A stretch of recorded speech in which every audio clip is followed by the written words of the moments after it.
Hey everybody, J&A Review, and today we just got back from a camping trip and we want to give you our top 5 items that every weekend warrior needs to have. Right, because a lot of these lists you see are people who full-time, and full-time's a little different from people who camp regularly. If you camp like we do, usually a couple of times a month, there's some things that you do need, but not like a full-time setup. Yeah, if you're like us, you get in on Fridays, you load up real quick, hook up to the truck, and then you head out. And when you get to the campsite, you want to just set up as quickly as you possibly can. Let's get started. Number 5 on our list, you got to have a good water hose. Now, we just picked this one up by EvoFlex 2, and it's the flat hose, and it rolls up into its own little sack. And really easy to take care of, roll right up after you get finished.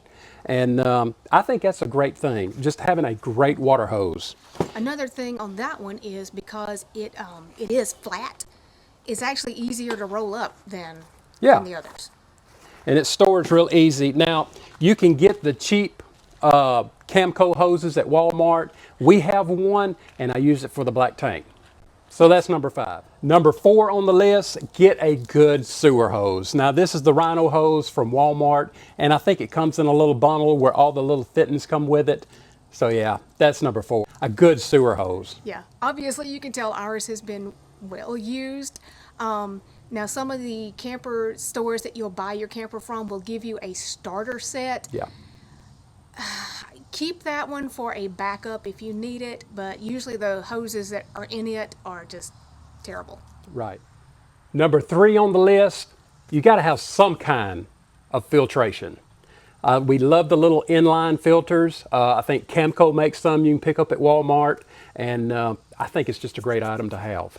Yes. Now, if you're going to full-time, those 3-stage filters are Yeah. probably what you're going to want, but for every weekend, something like this is going to be Fantastic. Yeah, very good.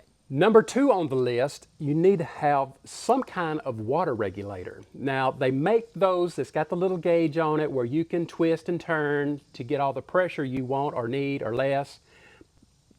What we use is just it's already set to the 40 to 50 pounds. You put it in line with everything and you just forget it. Yes, just something to regulate that water intake. Yeah. Now, before we get to number 1, we want to do at least a few honorable mentions. Now, mine, I love these little elbows that fit into your city water, and your water hose comes up in here.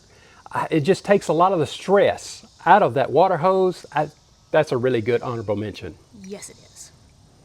While you're standing there, grab this other one. This is actually going to go along with the filtration.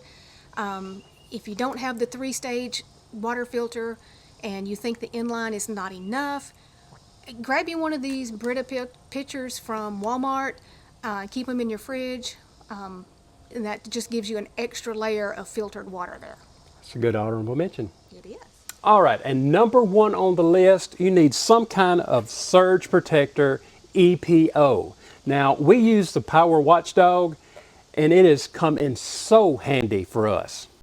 Absolutely. Now, you do need something that's more than just the surge protector, because those are great in some instances, but for what you pay for your camper, you're going to need something that's actually going to shut it down if you have a spike or a very low voltage. And we've actually went through that.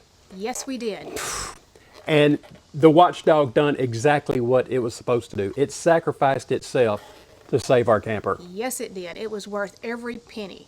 All right, everybody, that's our top 5 list. If we missed something, go ahead and let us know down in the comments. But hey, that's what we could come up with. Thanks, everybody.